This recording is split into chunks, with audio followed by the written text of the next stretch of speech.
sejam bem-vindos! Eu sou a professora Aldaleia Santos, sua professora de Ciências. E vamos para a nossa aula de número 45, com objeto de conhecimento, magnetismo, detalhamento, polos magnéticos, campos magnéticos e eletromagnetismo. E vamos para a nossa aula! Olá! Vamos falar sobre magnetismo. Quando falamos de magnetismo, a primeira coisa que nos vem à cabeça é o quê? Um ímã, certo? Então, o magnetismo na física é o fenômeno físico que trata do quê? Da atração e repulsão de objetos, certo? E esses objetos são atraídos e contêm a repulsa devido a quê? Qual o motivo? O que você acha? Devido às cargas elétricas.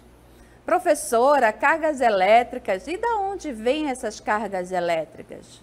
Vamos lembrar, nosso átomo, a menor partícula da matéria, certo? E que é composto pelas suas subunidades subatômicas, elétron, próton e nêutron. Próton e nêutron no núcleo e o elétron que está na eletrosfera. E conforme ele se movimenta, né, saindo e entrando, o que acontece?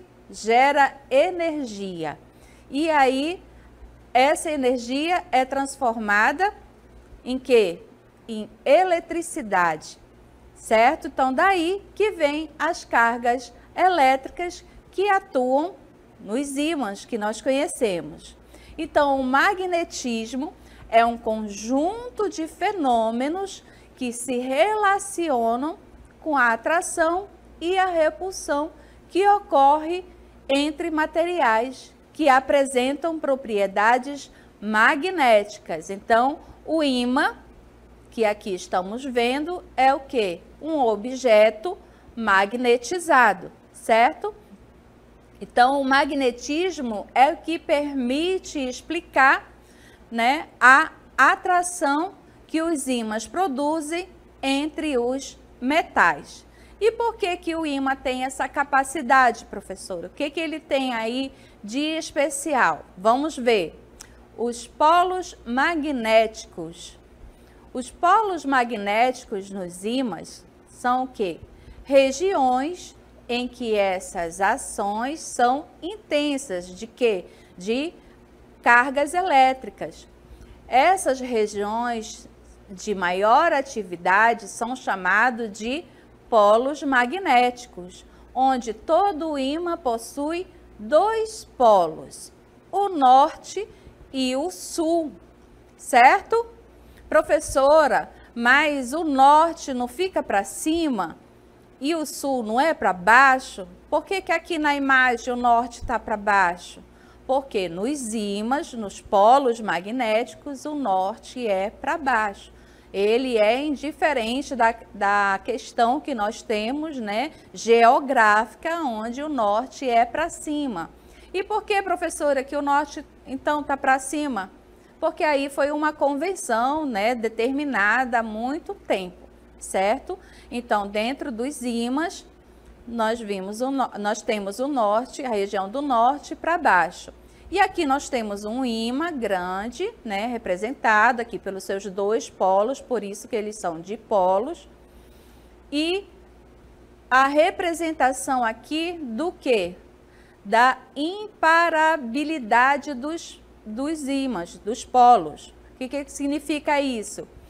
Que a indivisibilidade, que não se pode dividir um ímã. Se eu pegar um ímã e quebrar ele, automaticamente os polos, os dipolos, norte e sul, irão fazer o quê?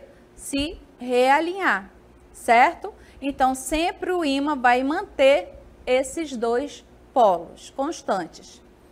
E a atração e a repulsão dos ímãs, professora? Como que ocorre? Bem, os polos de um ímã produzem efeitos específicos ao se aproximarem. Isto ocorre devido às forças de polo que elas produzem. Como eu disse, dipolo por quê? Porque ele só tem dois polos, o norte e o sul. E aí nós teremos aqui, ó, a força de atração. Lembra aquela coisa que diz que os opostos se atraem?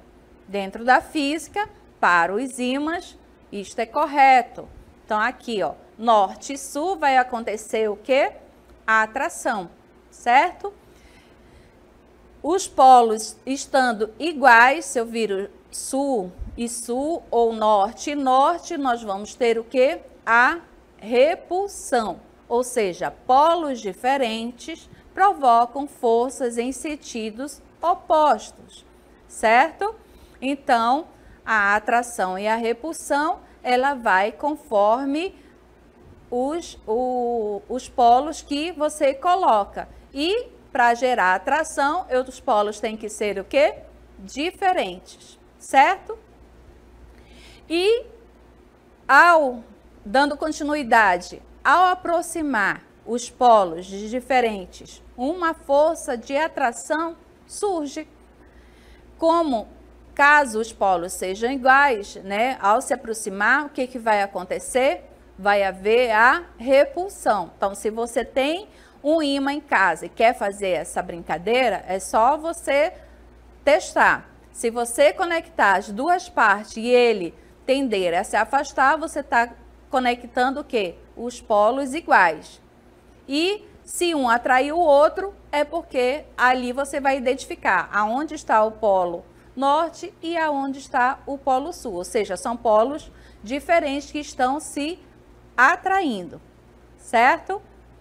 Vamos para o nosso campo magnético.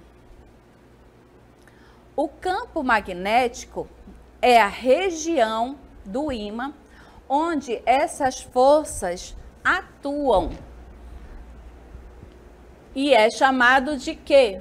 Chamado de campo magnético, certo? Observem aqui que o campo magnético, ele sempre acontece de que forma? Do norte para o sul, certo? E ao redor do ímã é onde circulam os elétrons, por isso é chamado de campo magnético. E nela que alguns materiais serão atraídos, como o ferro, por exemplo. Todos os materiais, todos os metais são atraídos pelos ímãs? Não. Nós temos, por exemplo, quando é atraído, o exemplo do ferro, então nós dizemos que esse ímã, ele é ferromagnético.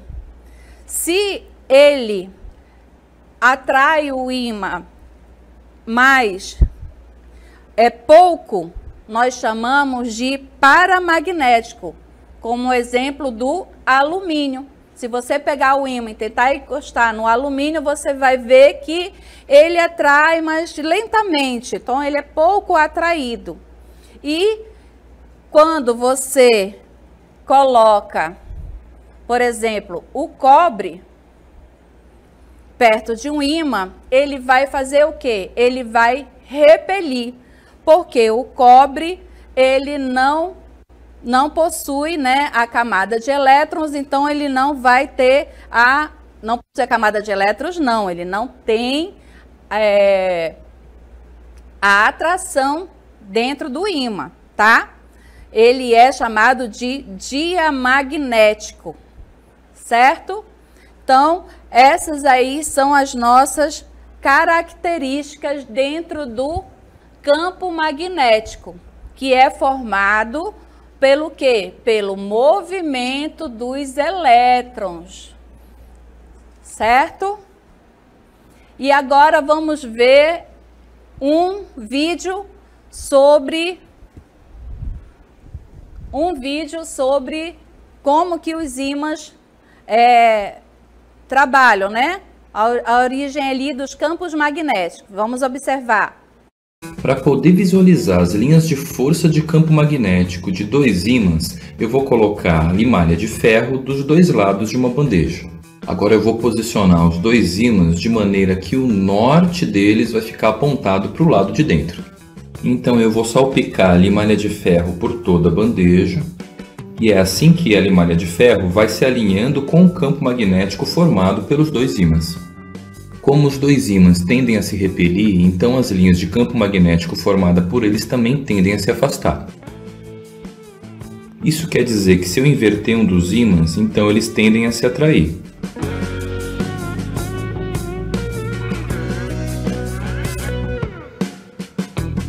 E é por isso que dessa vez você pode perceber que as linhas de campo magnético tendem a se encontrar no centro da bandeja. E aí nessa demonstração, né, você pôde observar aí na prática a formação do campo magnético. Porque às vezes a professora falando fica muito no abstrato, né? Então, se você tiver em casa dois ímãs e tiver acesso a uma limalha de ferro, você pode reproduzir aí o que nós assistimos no vídeo, certo? E você viu que quando tá os dois polos, né, voltados para dentro, ele faz ali a formação do campo magnético, e quando você vira, como se fosse norte e sul, você tem a formação de forma mais ampla do campo magnético. E vamos ver aonde mais nós temos esse campo magnético. O campo magnético também é formado por quem? Pela Terra, porque a Terra apresenta um polo norte magnético e um polo sul magnético, que se encontram no polo sul geográfico e norte geográfico, respectivamente. Como assim, professora? Observem aqui a imagem. Vamos olhar. Nós temos aqui a Terra, certo? A Terra aqui, ó. Observem polo norte, polo sul da Terra.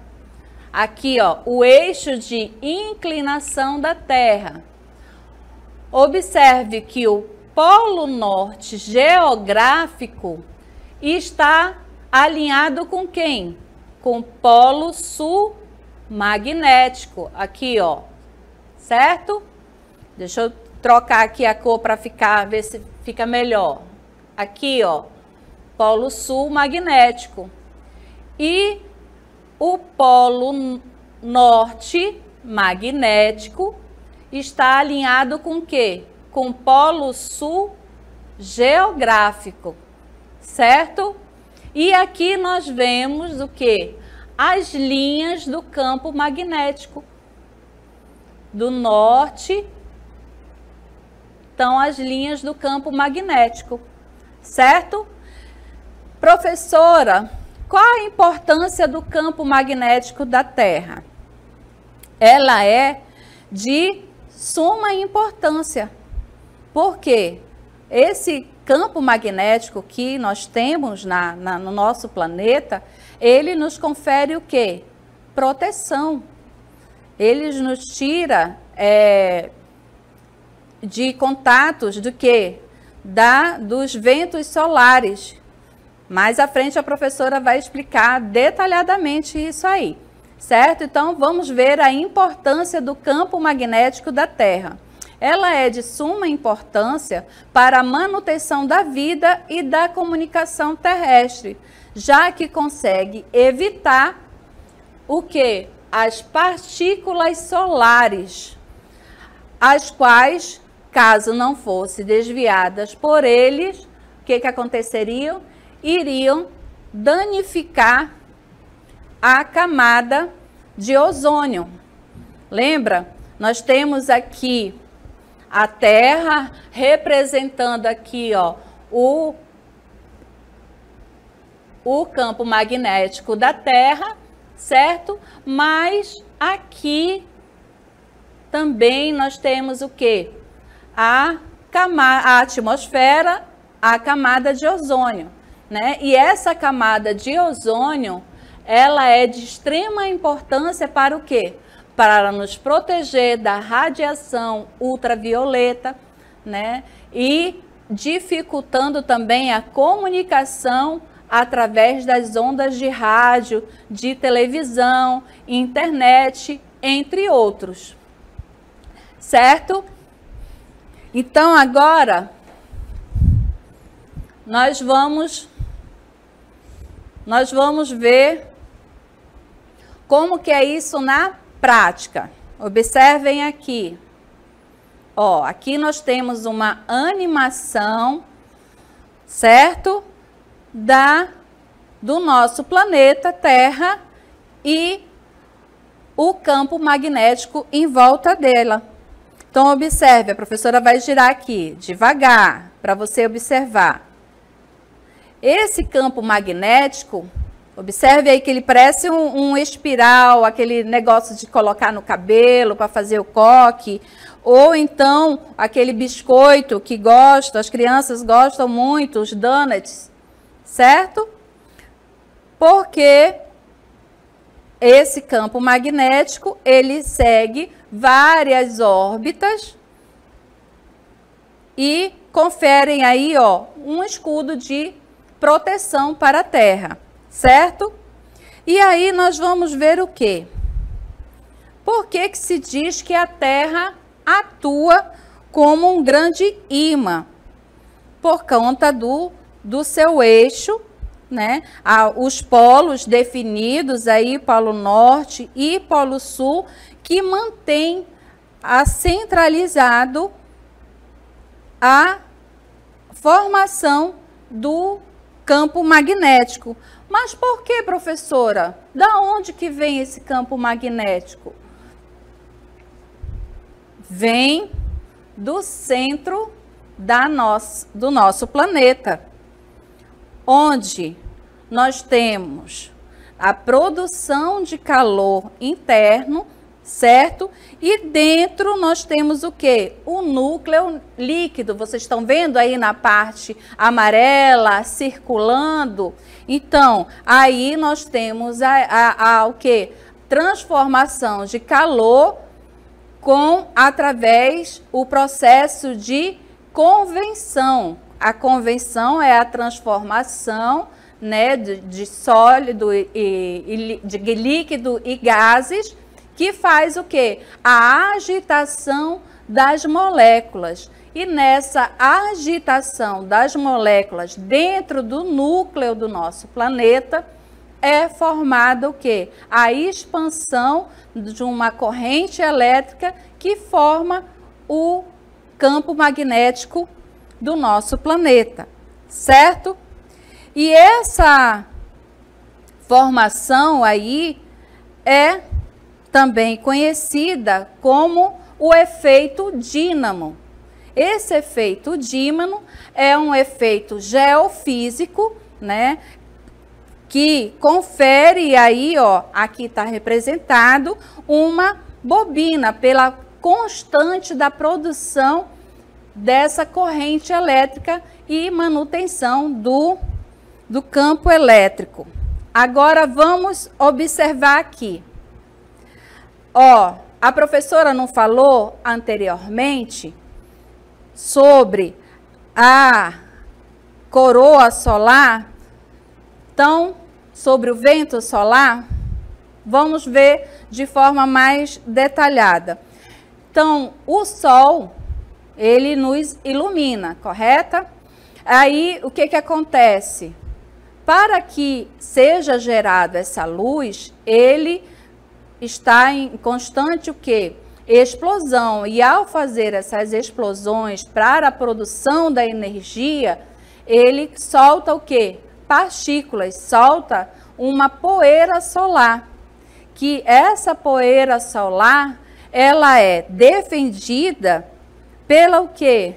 Pela magnetosfera, que é formado pelo campo magnético, certo? Então, as partículas solares, elas não chegam até nós. Elas são o quê? Desviadas. Porém, algumas chegam, observem aqui, ó. Você está vendo aí um brilho formando a aurora polar. O que é a aurora polar, professora? É quando as partículas estão passando, certo? Os elétrons dessas partículas se chocam com o quê? Com a nossa atmosfera, certo? E ao se chocar com a nossa atmosfera, vai produzir o quê? Energia. E, com isso, gerar um lindo fenômeno natural, certo? De encontro que só ocorre aonde? Nos polos, Polo Norte e Polo Sul, certo? E aí, nós temos, certo? Entenderam direitinho a importância do nosso campo magnético? Olha só o quanto ele nos protege, o quanto ele tem importância na manutenção também da nossa camada de ozônio, né? Que essas partículas daqui de dentro a gente já infelizmente lança também partículas que já danificam a nossa camada de ozônio, que tem ali a importância também de prender dentro da nossa atmosfera o oxigênio, o nitrogênio, ali tantos elementos, né, que são importantes para a vida na Terra. Ah, e outra coisa, a professora esqueceu de referendar. Essa explosão dos elétrons, né, que quando entra na atmosfera, com os gases presentes nela, é também principalmente o oxigênio e o nitrogênio que aqui estão. Então, vejam agora a representação das auroras polares. Nós vamos ter as auroras boreal, que é um fenômeno que ocorre no hemisfério norte, em latitudes bastante elevadas, e recebe esse nome de aurora boreal por estar no ponto boreal do planeta. E a aurora austral, que também recebe esse nome por a palavra austral ser sinônimo de sul. Então, como a professora falou, o fenômeno de auroras só ocorre aonde? Nos polos, certo? Então, por exemplo, você não vai conseguir ver aqui na nossa região, que nós estamos na região, né, do Equador. Então, não tem, só vai ter nos polos, certo? Então, vamos para os usos do magnetismo, além do que a professora falou. O magnetismo desempenha várias funções importantes no mundo. Alguns dos usos e funções incluem geração de eletricidade, né? O magnetismo é fundamental na geração de eletricidade, nas usinas hidrelétricas, usinas eólicas, onde a energia cinética é convertida em eletricidade, usando os geradores como bobinas e ímãs. A tecnologia eletrônica. O magnetismo é essencial em muitos dispositivos eletrônicos, como alto-falantes, microfones, discos rígidos, cartão de crédito, de débito. Tem a tarjeta lá magnética contendo suas informações. Medicina. Nós temos dentro da área da medicina a ressonância magnética, que utiliza, né, campos magnéticos para criar imagens detalhadas do interior do corpo humano, auxiliando no diagnóstico de doenças, né, de tratamentos, para que os tratamentos não sejam o mínimo invasivos. No transporte, o magnetismo é usado nos sistemas de transportes modernos, como trens de levitação magnética, o maglev, onde o princípio da repulsão magnética é utilizado para o quê? Para suspender e impulsionar os trens. O compasso, né, e a navegação, os ímãs são utilizados em bússolas para determinar a direção norte-sul, auxiliando na navegação terrestre. Imagina o descobrimento das bússolas, o quanto isso propiciou o avanço dentro das primeiras civilizações, né, que ali permitiram se deslocar, desbravar novas terras. E aí, vamos para onde? Para o eletromagnetismo. E o eletromagnetismo vai ser o quê? A dança, né, de junção entre a eletricidade e o magnetismo. Então, o eletromagnetismo vai ser o quê? O ramo da física que estuda a relação entre as cargas elétricas e os campos magnéticos como um único fenômeno. Então, o eletromagnetismo vai explicar fenômenos como, por exemplo, o campo magnético da Terra, certo? E aplicações e importâncias do eletromagnetismo também. Como dito, é importante para a criação, né, das usinas hidrelétricas que funcionam com base no conceito do eletromagnetismo, com a lei de Faraday, e ali também com base no estudo foi possível fabricar diversos dispositivos elétricos e eletrônicos, como a geração de energia, como as turbinas eólicas, né? E aí geração de uma energia limpa necessária para a manutenção dos recursos, né, nossos limitados, os recursos não renováveis. E as usinas hidrelétricas funcionam com base em conceitos, né, em estudos do eletromagnetismo. Temos também o transporte, né, os motores elétricos que nós temos aí para o transporte, como o exemplo, né, do trem que trabalha com a impulsão e fazendo ali um deslocamento rápido, né, sem gastos de tanta combustível e mais silenciosos. Comunicação através da fibra óptica, né? A saúde também, essas comunicações da fibra óptica, o uso, né, da internet, a internet também, o nosso Wi-Fi, tudo isso trabalha com sincronia com o eletromagnetismo. Na saúde, a ressonância magnética. Na eletrônica, temos os circuitos elétricos. Na indústria, a separação magnética, a produção de elementos ali dentro da exploração, né, do uso da energia produzida pelos eletromagnéticos. Então, as usinas hidrelétricas funcionam com base em conceitos estudados no eletromagnetismo. E essa foi a nossa aula sobre magnetismo. Espero que você tenha gostado e até a nossa próxima aula.